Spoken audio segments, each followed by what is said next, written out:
Kasi hindi naman ako taga Maynila. Huwag iyak. Eto, may balita ako sa'yo. Bagong-bago sa page mismo ng Land Transportation Office. Kakapos lang din nila. Ang sabi eto para daw sa'yo. LTO, naglabas ng show cause order laban sa isang vlogger dahil sa viral na paglabag sa mga batas trapiko. Sinong vlogger yan? Ay, hindi si Francis Leo Marcos yan. Hindi naman basta vlogger yan. Doctorate yan. Trilyonaryo, businessman at kung ano pa ang tawag niyo dyan. Hindi naman siguro siya yan. Vlogger lang naman nakalagay dito sa LTO.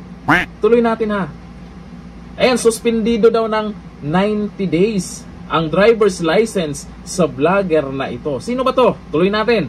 Nag-issue ang Land Transportation Office or LTO ng show cause order laban sa isang kilalang social media personality na driver at rehistradong may-ari ng Ford Expedition matapos kumalat sa social media ang isang video na nagpapakita ng ilang paglabag sa batas trapiko.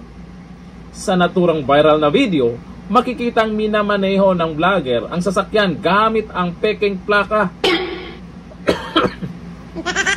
Grabe, naubo ako dun Pekeng plaka daw ang gamit ng vlogger na to. Hindi nakasuot ang seatbelt at gumagamit ng mobile phone habang nagmamaneho. Ang mga paglabag na ito ay itinuturing na distracted driving at nagsapanganib sa ibang motorista. Kaugnay nito, inatasan ni LTO Chief Assistant Secretary Marcos B. Lacanilao ang nabanggit na vlogger na dumalo sa isa sa gawang hearing sa LTO Intelligence and Investigation Division sa East Avenue, Quezon City. Doon ako nagulat dun sa peking plaka daw ang gamit niya. Hala, bistado na naman siya.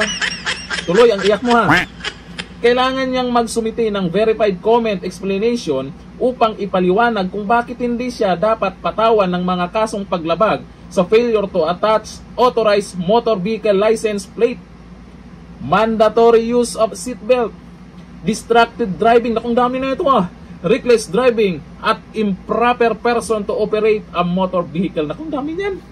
Akala ko lang naman dito kasi, nung inilabas ito, bago ko binasa, ay ito yung sa seatbelt kasi maraming nakapansin po. At naipost na rin po yan sa social media. Akalain mo pati pala yung plaka na ginamit mo, peke din pala. Adlak ka! Inilagay din sa preventive suspension ang driver's license ng vlogger ng 90 days daw. Naku, 90 days pang...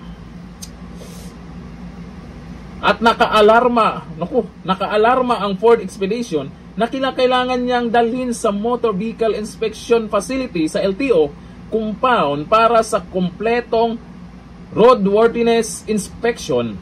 Nagbabala si ASEC Lacanilao sa vlogger na kapag nabigong dumalo o nagsumite ng komento, ito ay ituturing na pagbaliwala sa kanyang karapatang maipagtanggol ang sarili at magpapatuloy ang LTO sa pagresolba ng kaso batay sa mga dokumentong mayroon ang ahensya. Wala namang binanggit na siya itong trilyonaryong to. Itong vlogger lang naman ang sinasabi dito, pero nakikita nyo po sa picture na ipinost nila. Alam nyo na kung sino. Kahit naka-blurred yung pagmumukha niya, kitang-kita pa rin kung sino siya. Tuloy mo ang pag-iyak-iyak mo. Kasi hindi naman ako taga Maynila. Probinsyano ako